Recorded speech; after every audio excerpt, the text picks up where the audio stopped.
itu masa-masa yang sangat berat ya. 1 tahun itu masa yang sangat berat. Pak Gubernur, Pak Helmi Hasan dan Pak Mian, Wakil Gubernur, itu kan punya visi saat itu, punya program yang kemudian mereka harus wujudkan. Dan itu banyak yang nggak nyaman, kemudian tantangannya kan banyak sekali ya, tantangannya banyak sekali. Makanya saya katakan setahun itu adalah hal yang sangat berat. Leaders Talk tribunbengkulu.com. Ini kan semua kepala daerah kemarin sudah menyelesaikan 1 tahun pemerintahan mereka. Nah, untuk saya membutuh sudut pandang dari legislatif untuk di Provinsi Bengkulu sendiri 1 tahun pemerintahan Pak Gubernur Helmi Hasan dan Wagub Mian ini, menurut dari kacamata Bang Tengku sendiri seperti apa? Saya cerita ya, itu masa-masa yang sangat berat ya. 1 tahun itu masa yang sangat berat. Karena suasananya kan efisiensi. Pemerintah pusat melakukan efisiensi. Dan sebelum itu mungkin ya keadaan lebih enak ya. Lebih enak, teman-teman di DPR itu bisa kemudian menyampaikan anggaran untuk pokok-pokok pikiran, aspirasi, ya kan. Tapi kemudian terjadi efisiensi. Tapi Pak Gubernur, Pak Helmi Hasan dan Pak Mian, Wakil Gubernur, itu kan punya visi saat itu, punya program yang kemudian mereka harus wujudkan. Yaitu apa? Infrastruktur. Nah, sehingga anggaran itu benar-benar kemudian dibedah, ya kan, sedemikian rupa agar dia berpihak kepada infrastruktur. 2025 kita dipangkas anggaran itu diambil oleh pusat itu sekitar hampir 300 miliar. Tapi kemudian dengan anggaran infrastruktur 600 miliar. Itu 2025. 2024 ya kan, sebelum beliau memerintah itu tidak ada efisiensi dari pemerintah pusat. Tapi anggaran infrastruktur hanya 20 miliar.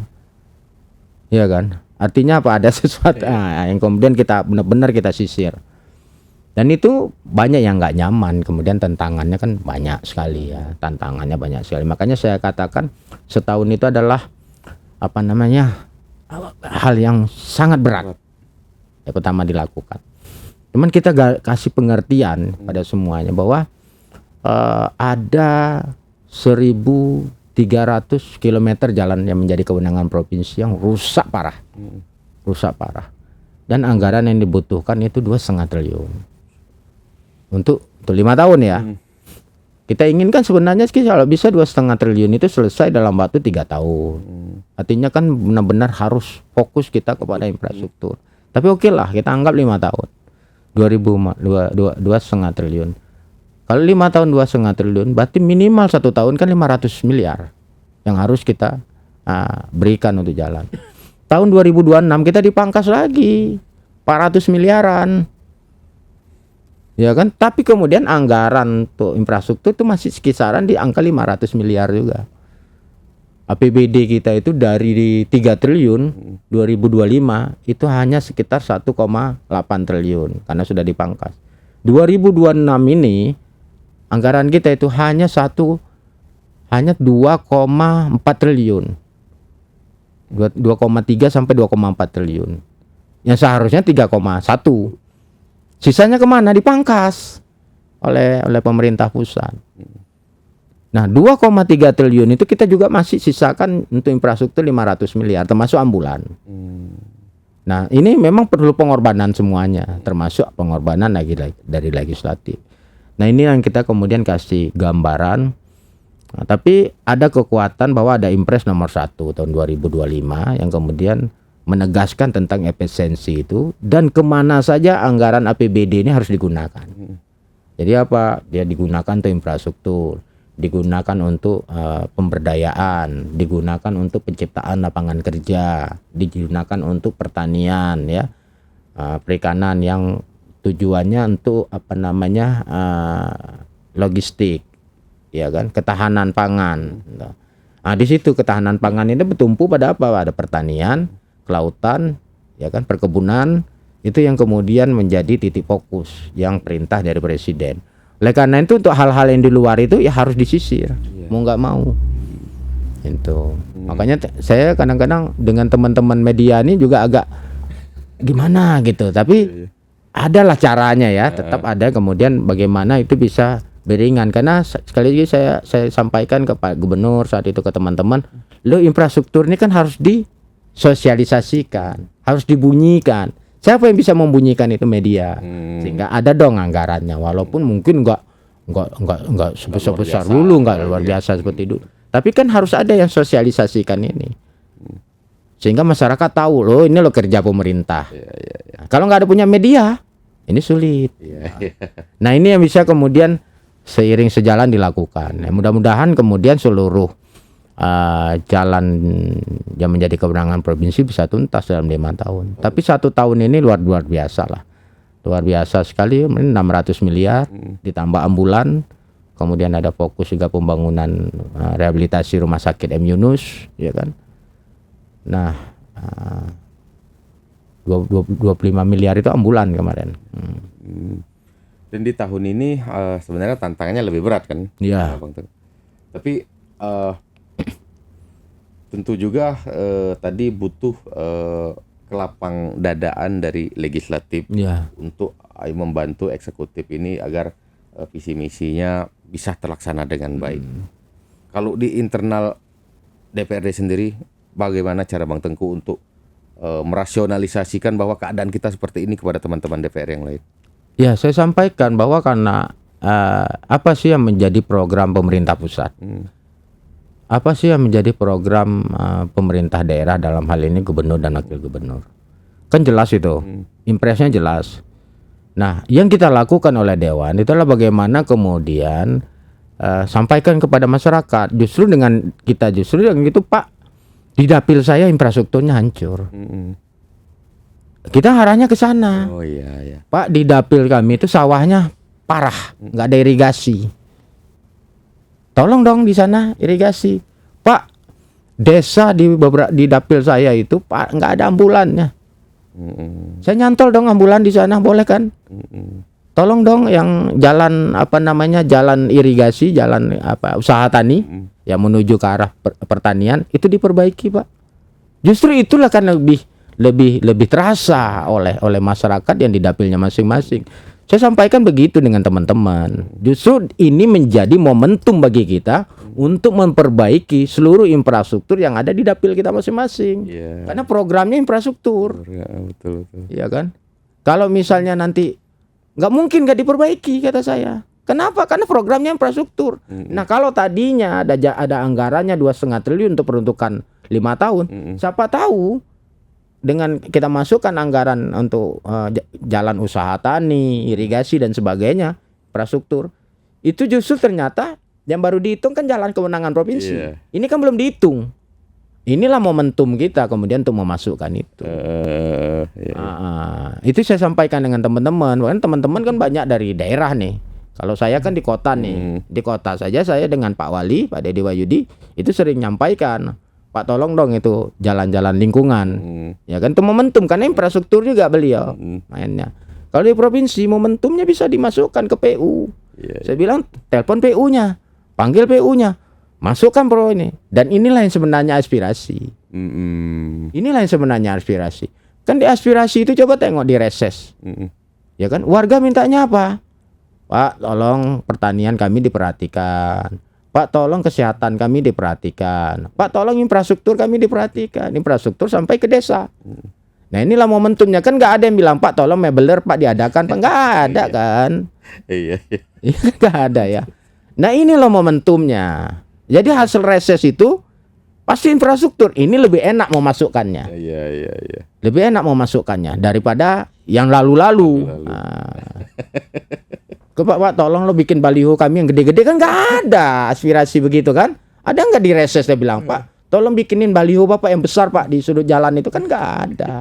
Atau Pak cetakkan kalender Pak sebanyak-banyaknya. Kan nggak ada Pak.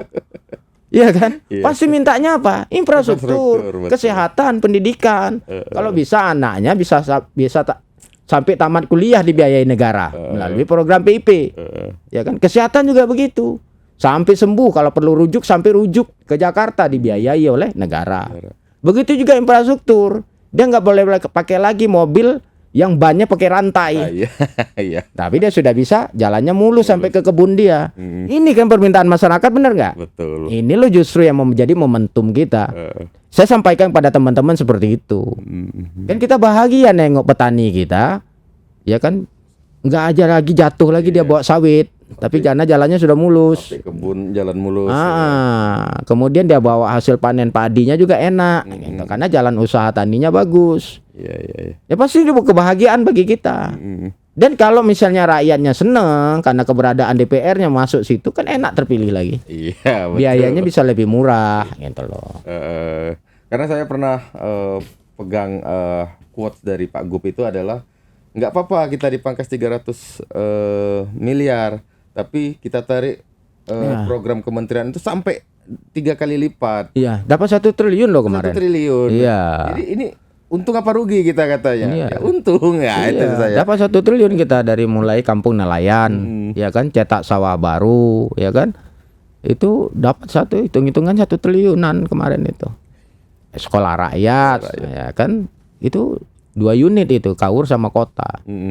Itu 2 unit itu 500 miliar.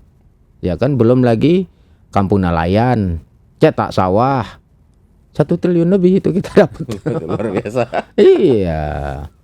Tapi Bang Teguh, bagaimana cara Bang Teguh kan sebagai anggota legislatif, bagaimana agar tetap menjaga mesin eksekutif ini tetap panas dan tetap melaju sesuai dengan track ya?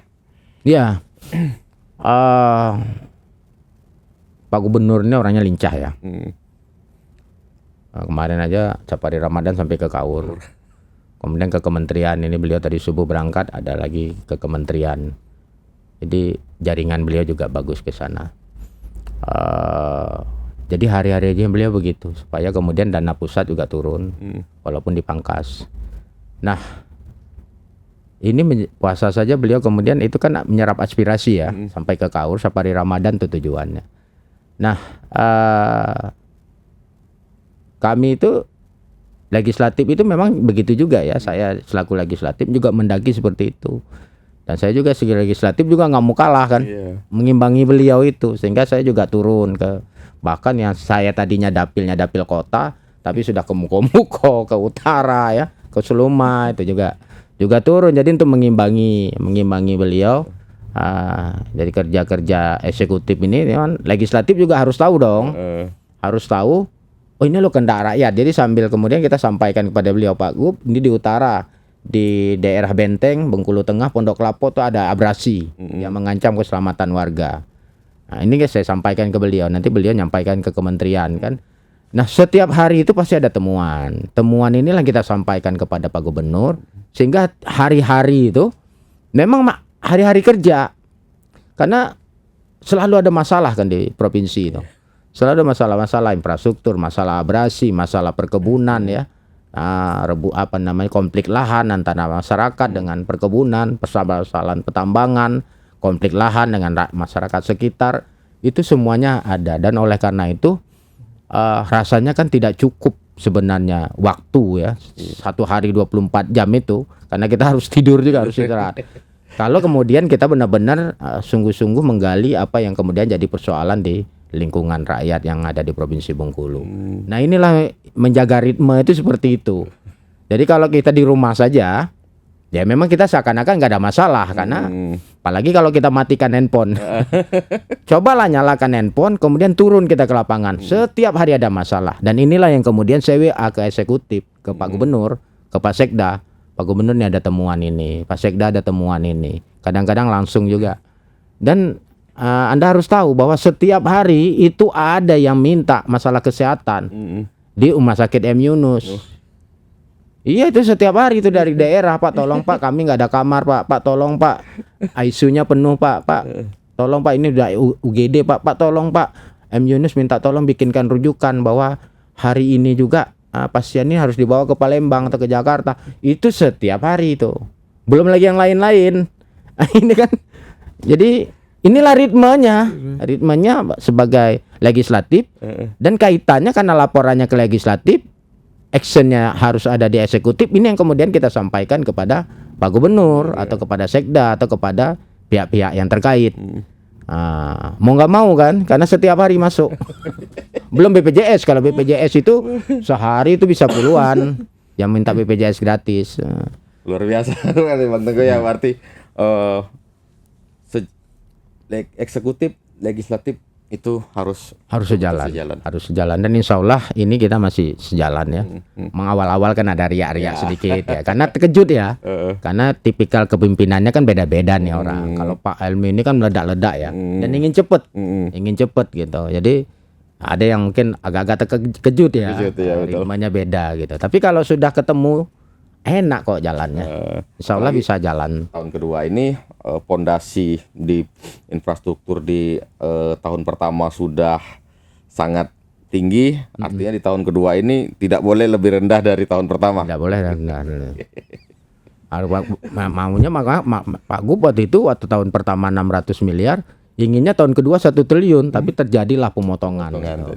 Tapi kita berharap bahwa ada yang nggak kita bangun kan, seperti kampung nelayan kita nggak perlu bangun. Sekolah rakyat kita nggak perlu bangun, cetak sawah kita nggak perlu bangun. Bayangkan kalau kemudian pemerintah pusat membebankan itu pada kita, bangun sekolah rakyat 2 unit, bangun kampung nelayan 3 unit, cetak sawah sekian hektar, mampus nggak kita? Bisa saja pemerintah pusat menyuruh, ya kan? Karena dananya kita punya PAD kita, PAD kita ini kan kisaran sekitar 700-800an miliar. Ya kan, tapi APBD kita ini kan 2,3 triliun tadi. Artinya kan ada kekurangan kita di situ. Dan itu kan punya pemerintah pusat. Kata pemerintah pusat, enggak, saya tarik semua, sisakan yang 700 miliar saja yang punya kamu.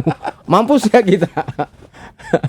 Nah, makanya kan ada, memang walaupun ada undang-undang tentang perimbangan keuangan pusat dan daerah, tapi kalau pusatnya kayak begitu atau dia kasih sedikit aja. Udahlah kami kasih itu 700 miliar ya PAD kamu, kami tambahin 300 miliar deh, 1 triliun biar pas katanya 1 triliun. Jadi kami genapin 1 triliun. Boleh kan? Boleh-boleh saja gitu, tapi atau itu tadi pemerintah pusat, oke, kami kasih 2,3 triliun nih. Tapi sekolah rakyat kamu yang bangun, MBG kamu ya. Ya kan? Kemudian apalagi cetak sawah kamu ya. Kampung nelayan kamu ya, semuanya kamu ya. Duduk kita bayar gaji pegawai saja, belanja pegawai kita udah 1,5 triliun. Oke, terima kasih banyak yang ingin saya sampaikan atau saya tanya ke Bang Teguh, tapi waktu juga yang harus memisahkan kita. Mungkin next kita harus ngobrol lagi khusus tentang legislatif dan eksekutif ini, Bang Teguh. Saya akhiri, wassalamualaikum warahmatullahi wabarakatuh. Waalaikumsalam warahmatullahi wabarakatuh.